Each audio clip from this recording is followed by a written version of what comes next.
Bonjour à tous. Suite à la vidéo que j'ai faite il y a 2 semaines là, concernant les objections les plus fréquentes, on touchait l'objection du non, je ne suis pas intéressé ou j'étais seulement curieux quand j'ai fait la demande sur Internet, etc.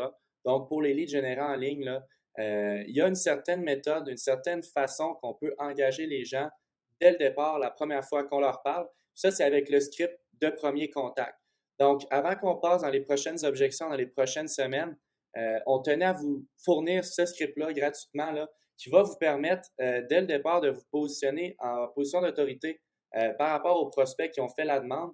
Et puis ça va vous permettre en tant que conseiller, non seulement d'augmenter votre taux de closing, mais également de pouvoir émettre des vraies recommandations en tant que conseiller et pas seulement vendre aux clients là, les produits qui vous dit qu'il y a besoin, etc. Donc, le script, c'est quoi? Si on commence, exemple, on a un prospect qui s'appelle Maxime. Salut Maxime, ça va bien? On attend la réponse, il nous demande oui, ça va bien, c'est qui? Oui, c'est Pavel, donc de votre compagnie, exemple, peu importe la compagnie pour laquelle vous travaillez. Évidemment, ça t'engage à rien, mais j'ai reçu là, ta demande de devis d'assurance vie si vous fonctionnez avec des leads d'assurance vie. Donc, la demande de devis d'assurance vie que tu as faite il y a quelques minutes sur le site web d'un de nos partenaires, et puis je devrais être capable honnêtement là, de t'aider à trouver la meilleure protection d'assurance selon tes besoins. Donc, si tu es prêt, je suis prêt à te montrer différentes options, puis répondre à tes questions. Donc, déjà là, ce que ça fait, c'est on montre au client que lui, il a fait un petit engagement en devenant un lead, en répondant à des questions, en montrant un intérêt. Et puis, vous, de votre côté, vous avez également fait un petit engagement en l'appelant, mais aussi en ayant déjà des options prêtes pour lui. Donc, ça, c'est pas obligé d'être totalement vrai. Vous avez accès à des prix super rapidement avec différents outils que vous avez sur Internet. Mais ça lui montre que déjà là, vous êtes une personne de confiance, vous êtes sharp, puis vous êtes prêt à l'aider rapidement, vous savez ce que vous faites. Donc, le but, bien évidemment, c'est que le client soit prêt à regarder différentes options avec vous, puis vous poser quelques questions également si ce n'est pas clair. Donc, comme vous voyez, là, on essaie de faire notre ABF dès le départ. Donc, l'analyse de besoins financiers, on la fait sur le premier appel. On ne va pas appeler un lead pour lui céduler un rendez-vous plus tard. C'est un peu une mauvaise impression qu'on lui donne. Ça peut être perçu comme ça. On l'appelle pour remettre ça à plus tard le service qu'on va lui offrir. Puis en même temps, quand il fait la demande puis qu'il devient un lead, c'est vraiment là qu'il est intéressé à obtenir le service. Il y a un intérêt en ce moment.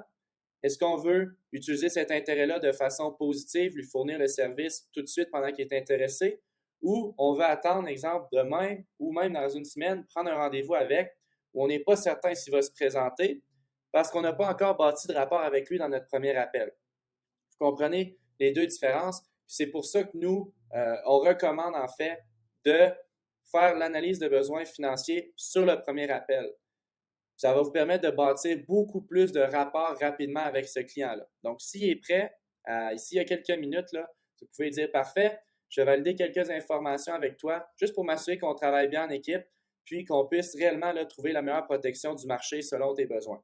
Donc, c'est là que vous allez poser toutes vos questions par rapport à l'EBF.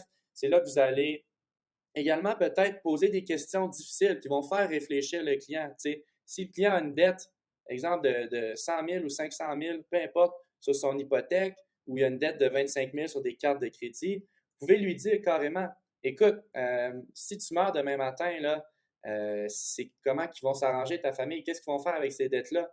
Ils vont les payer eux-mêmes?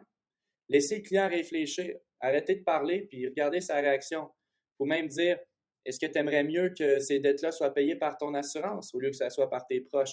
C'est comme ça qu'on va réellement faire réaliser aux gens qui ont besoin d'assurance vie, qui ont besoin de faire affaire avec vous. Puis c'est comme ça qu'on va les engager émotionnellement. Donc, à la fin de votre ABF, une fois que vous avez les informations nécessaires, vous pouvez lui montrer quelques prix en fonction de ses besoins. Et puis carrément lui dire, écoute, si tu veux, là, on peut soumettre la police à l'approbation, la police d'assurance à l'approbation. C'est le seul moyen d'obtenir un prix exact puis de voir si réellement tu peux être assurable ou non. Donc, si le client accepte de faire ça, ben, il y a beaucoup, beaucoup de chances qu'une fois qu'il est accepté, il risque d'aller de l'avant avec la police parce qu'il a déjà fait des grosses démarches, il a signé des documents, etc. Même si ça ne l'engage à rien, il s'est beaucoup investi dans le processus avec vous. Quand il reste juste à dire oui à la fin, là, il y a beaucoup plus de chances que ça arrive. Puis en même temps, comme on dit en anglais, plus on délai la décision à plus tard, quand il est plus investi dans le processus, bien, plus il y a de chances que ça soit une décision positive parce que personne ne veut perdre tout ce temps-là pour au final que ça ne serve à rien. Donc, en repoussant la décision à plus tard, une fois que sa police est déjà approuvée, en fait, par la compagnie d'assurance, ça va vous aider grandement. Donc, dans les prochaines semaines, là, on va vous donner d'autres objections fréquentes avec des leads générés sur Internet, puis des solutions qui fonctionnent pour ça. Mais on tenait à vous offrir ce script-là dès le départ, en fait, pour peut-être justement réduire les objections sans avoir besoin d'y faire face, parce que le script va déjà répondre à plusieurs questions pour vos clients et puis réduire les objections qu'ils vont avoir.